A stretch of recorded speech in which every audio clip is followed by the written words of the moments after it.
Hello, my name is Hyun Jung, And my name is Hyunjae Kim. and we would like to discuss about international students issue in Australian education. Australia first accepted international students in 1923, and the recent loss of hundreds of thousands of international students is projected to punch up to $60 billion to the Australian economy, which has been a wake-up call to the government regarding the significance of international students. Despite such heavy reliance, the Australian Education Department has yet acknowledged the seriousness of myriads of issues the international students encounter and lack professional strategies or resources to appropriately manage their relentless issues. The focus of this presentation is to openly discuss the issues international students face that collectively impacts their well-being and learning, to raise awareness, to examine common strategies that schools and teachers have implemented, and to suggest two ideas that we believe would not only prevent the issues, but provide more befitting support. Adaptations and integrations are two of the fundamental issues international students struggle with due to their communication barriers, low sense of belongingness at school or homestay, and difficulty of joining existing friendship groups. Such issues have severe impact on students' well-being. According to the research, the language barrier is the most significant problem for international students' mental health, and students with a low level of social support and English proficiency are reported to have a higher level of depression and anxiety. In addition, according to the research, the level of belongingness exerts a significant impact on students' self-esteem and confidence level. And lastly, majority of international students reside without their relatives, hence they often suffer from a lack of reliable sources. So without appropriate help, it is possible for them to miss the first aid treatment for mental health issues, resulting in many dangerous risks. While we're on the topic of adaptation difficulties, it is also important to acknowledge the complexity of teaching international students that impacts the teacher's well-being. While a lot of teachers are aware of the learning needs of their international students, they are unclear about how best to address those needs and support them.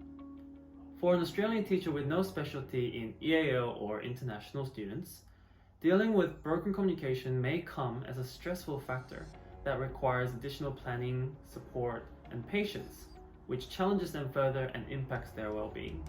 Now, we would like to introduce an interview clip of full-fee paying international students' opinions towards current strategies employed in school to combat those ongoing issues. When I first come here, we all go to a session called ISAC. I think this one is just to let us go across the language barrier and let us have some time to get used to the life in a completely different country. School provide some workshop, and then they teach us how to manage time well and how to stay focused on your assignment when you study, show many ways to improve your well-being while studying. There are already few strategies that have successfully been implemented to help international students. The first one would be an intensive secondary English course called ISAC.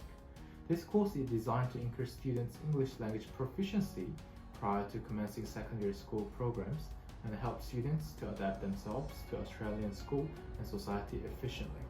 ISAC enables students to be able to develop their communication skills, study skills, and knowledge of Australian cultures. Another successful strategy which schools are utilizing would be after-school or break-time additional support program.